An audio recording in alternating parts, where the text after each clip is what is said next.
Figure it out. Hello, this is Adam Korlick with Figure It Out Productions. The following video is part of our Quick Shoot series. Hey guys, it's Adam here, and I have a package. This came from the UK. This is specifically from retrotowers.co.uk. And so what my plan here is I'm going to open it up, show you what's inside, and then we'll talk about it, and then hopefully I'll go check it out and let you know what I think of it. So without further ado, let's just go ahead and open this up.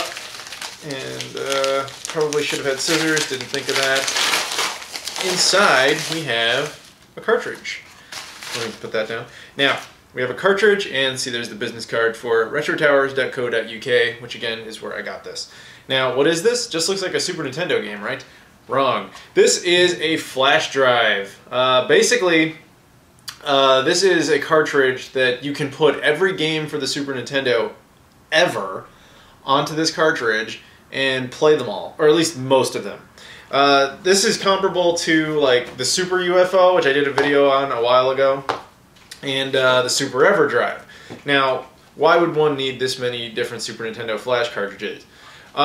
There's differences between these. Now, obviously I haven't used this new one, but my understanding is this is most likely the best one out there because it has an advantage that the others do not.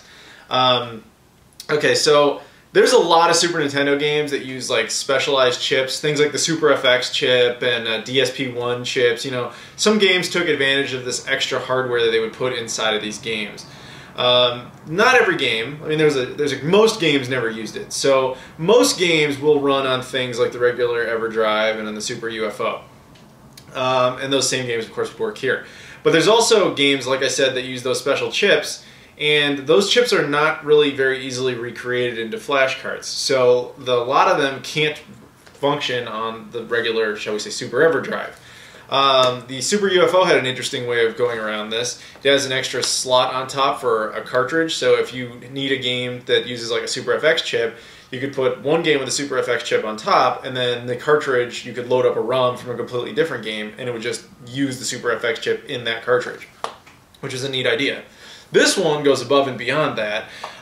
It's actually designed to, I mean, I'm not an engineer or anything, but there's a chip inside this that is essentially rewritable and updatable. So over time, it can actually be compatible with all these games that use really special hardware. As it stands, it actually uses a lot of them. I can't remember offhand, obviously. It does support like DSP-1 through, I think, DSP-4 and a bunch of other ones. The ones it doesn't support, the only one I remember offhand is the Super FX chip it doesn't support, but supposedly that's coming. It's just a matter of firmware updating it. Now on top, it has a little USB slot. That's for firmware updates. And of course, there's an SD card port. Now, it didn't come with an SD card, so I'm actually just going to use an SD card from my Super EverDrive. Now, this is where you would store all of your games, all your ROMs, and that's a really simple process. Once you get them, you just basically make a folder. It's called ROMs or games or whatever, just put whatever you want inside of it. Organize it, by letter or something for your own benefit, but really it's not like super picky, at least that's my understanding. And then you would just go ahead and pop it in, and that's it. Now this has an American style shell on it, so it'll fit right in there in my American Super Nintendo. Now you can order these with a like a Super Famicom style case or a European Super Nintendo case. I didn't really bother with that because one, I don't have a European Super Nintendo, and I do have a Super Famicom, but in all honesty, I never use it because I just want to preserve it. Whereas I have a few Super Nintendos, so I just thought it would look better if that was the way to do it. So yeah. So now like I said, obviously I haven't used it, so I'm gonna try it out and let you know what I think of it. See if there's any like quirks or weird things about it, and see what my recommendation is, especially compared to these other ones that I know are like the Super EverDrive is insanely reliable, and it's made by the same people, so it's probably gonna be really good. But here's hoping. Okay, I've got the SNES all fired up here. So this is assuming you've already created a folder for ROMs and you've done all that stuff. So this is what it displays like. It just shows whatever directories you have except for the SD to SNES directory.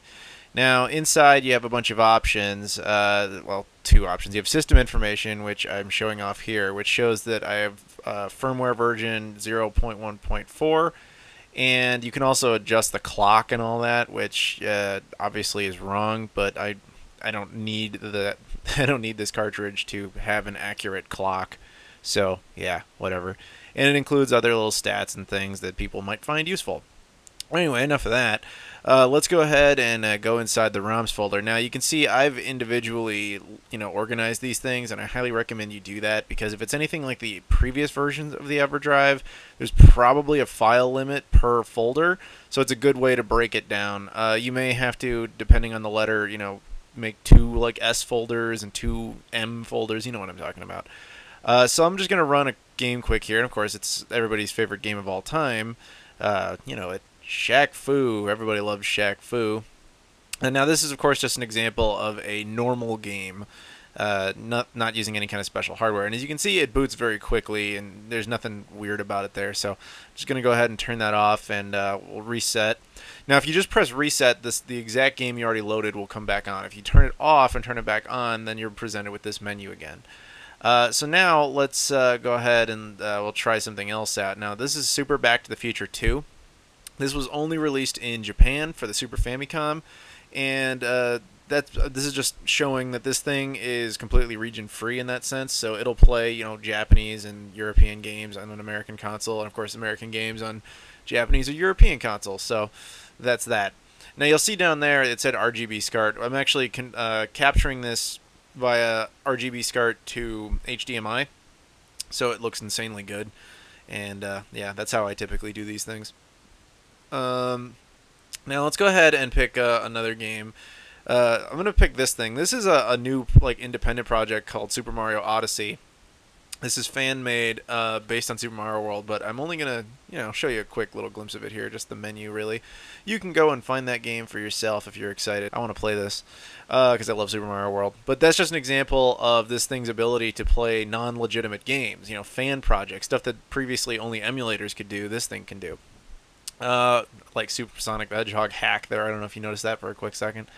But yeah, now here's an example of Star Fox. Now, like I said, this thing does not support the Super FX chip, so you can't play that yet. And Super Mario RPG, another example of a game you can't play yet. But here, Super Mario Kart, which is one that uses the DSP-1 chip, you can play, which is, like I said, is pretty unique because most flash cartridges do not support these things, which is really why this is awesome. Time for final thoughts. So there's a couple of bad things about the SD to SNES, and then it's pretty much entirely good after that. So I just want to acknowledge the few bad things and get them out of the way so you're aware of them.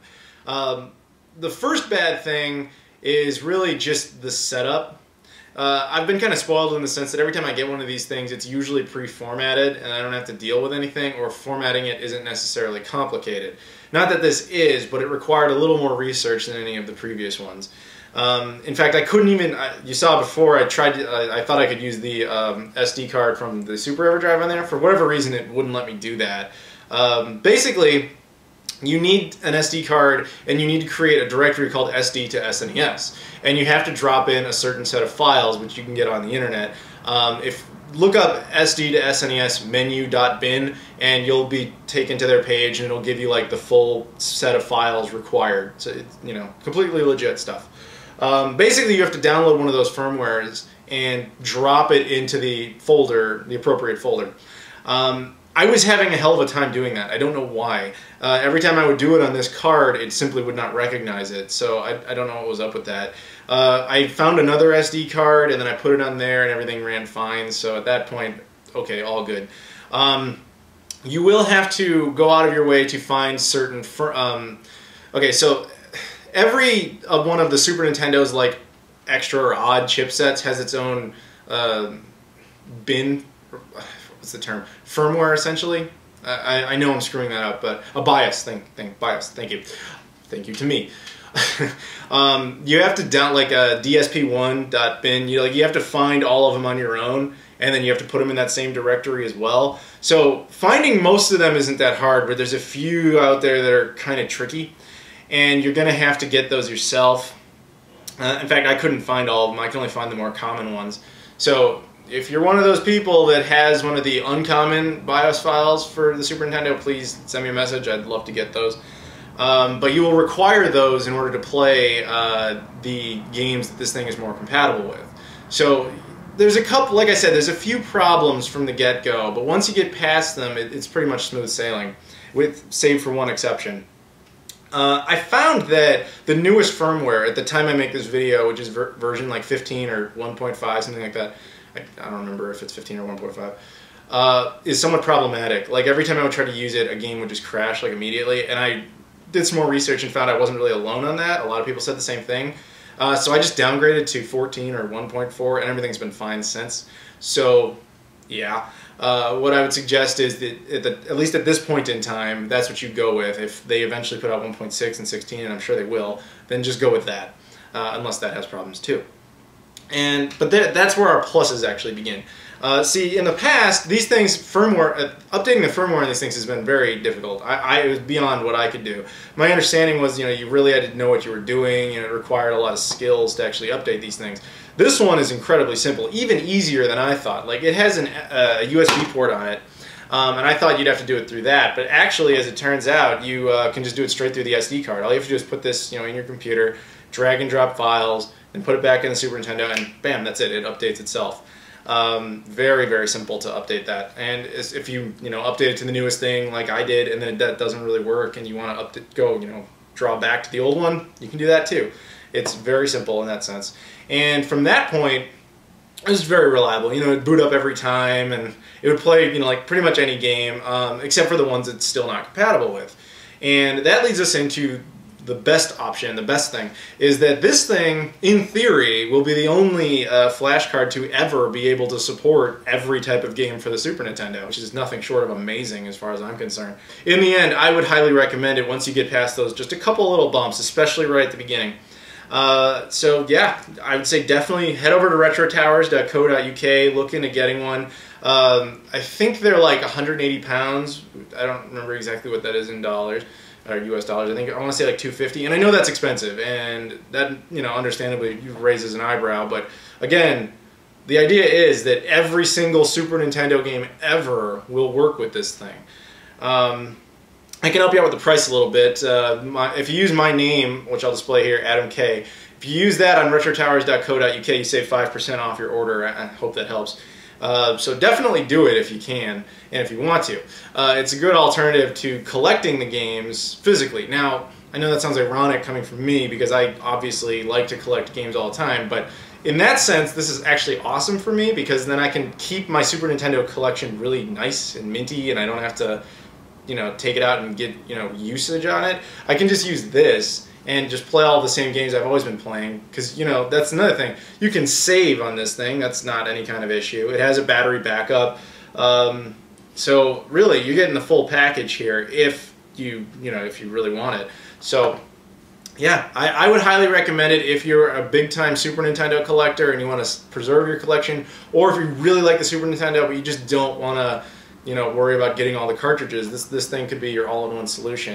And it also allows you, like you saw earlier in some of that footage, to play things that aren't even like legitimate games, like that Super Mario World Odyssey hack thing, and imports and all that kind of stuff. So yeah, that's just my overall thoughts on it. I think it's a really good product, and I highly recommend you go to retrotowers.co.uk and pick one up if you can. So that's about it. Thank you guys for watching, and I'll see you all later.